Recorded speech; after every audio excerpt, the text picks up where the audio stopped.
नांदगाव तालुक्यातील मांडवड येथील शेतकऱ्यांनी पीक विमा लवकरात लवकर मिळावा यासाठी मांडवड येथील हनुमान मंदिराजवळ आमरण उपोषणास सुरुवात केली। सन 2023-2024 खरीप पीक विमा भरून देखील कोणत्याही शेतकऱ्यास पीक विमा मिळाला नसल्याने मांडवड येथील शेतकऱ्यांनी नांदगाव तहसील यांना निवेदन दिलं होतं। शेतकऱ्यांना पीक विमा मिळावा अशी मागणी या निवेदनात केली होती। पीक विमा कंपनीकडे मांडवड येथील शेतकऱ्यांनी सन 2023-24 वर्षाचा पीक विमा भरलेला आहे।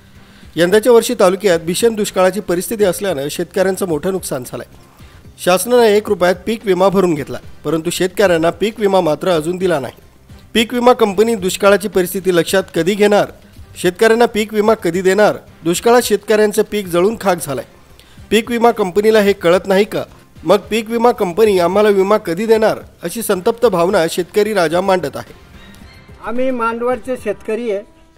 आम्ही पीक विमा भरला, पण 8-9 महिने झाले तसा आम्हाला पीक विमा हा वेळेवर मिळायला पाहिजे होता, तो मिळाला नाही।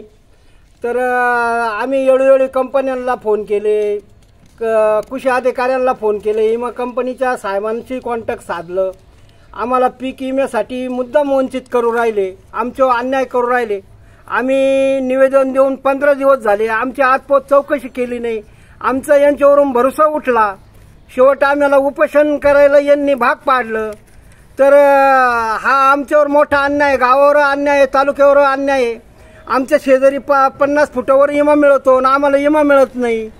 तर हा शासनाने मोठं दखल घेऊन यांच्यावर कारवाई करण्यात यावा। वयामध्ये नापीक शेती झालेली, म्हणजे माझ्या आठवड्यामध्ये दुष्काळ पडून आज प्यायला पाणी टँकरनं चालू आहे 4 महिन्यापासून। ते बी 200 लिटर 400 लिटर 4 दिवसाला पाणी देता येते।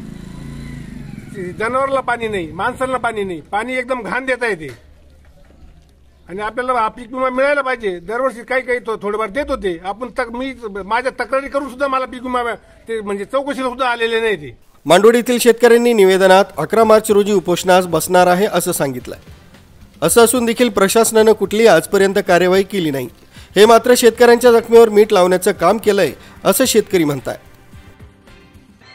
सरासरी 98% दुष्काळ असून आतापर्यंत शासनाने 1 रुपयात पीक विमा भरून घेतला आहे, परंतु कुठल्याही शेतकऱ्याला आतापर्यंत पीक विम्याचे पैसे मिळालेले नसून कदाचित कंपन्यांना शासन पाठीशी घालतंय काय असा प्रश्न मांडवडकरांना पडतोय। ज्या कंपन्यांनी विमा भरून घेतलेला आहे अशा कंपन्यांवर शासनाने लवकरात लवकर कारवाई करून मांडवडकरांना आणि आझादनगरकरांना लवकरात लवकर भरघोस न्याय द्यावा अशी शासनाकडून अपेक्षा करतो। पीक विमा मिळावा अशी सगळ्या मांडवडकरांच्या वतीने आम्ही अपेक्षा करतो। जोपर्यंत शेतकऱ्यांच्या हक्काला न्याय मिळत नाही तोपर्यंत शेकडो शेतकरी हे उपोषण सुरूच ठेवणार आहेत, असं उपोषणकर्ते शेतकरी म्हणाले। शेतकऱ्यांना न्याय मिळालाच पाहिजे, शेतकऱ्यांना पीक विमा मिळालाच पाहिजे अशा घोषणा उपोषणाच्या ठिकाणी शेतकऱ्यांकडून देण्यात आलाय। न्यूज ब्युरो कसमध्ये अपडेट, मांडवड।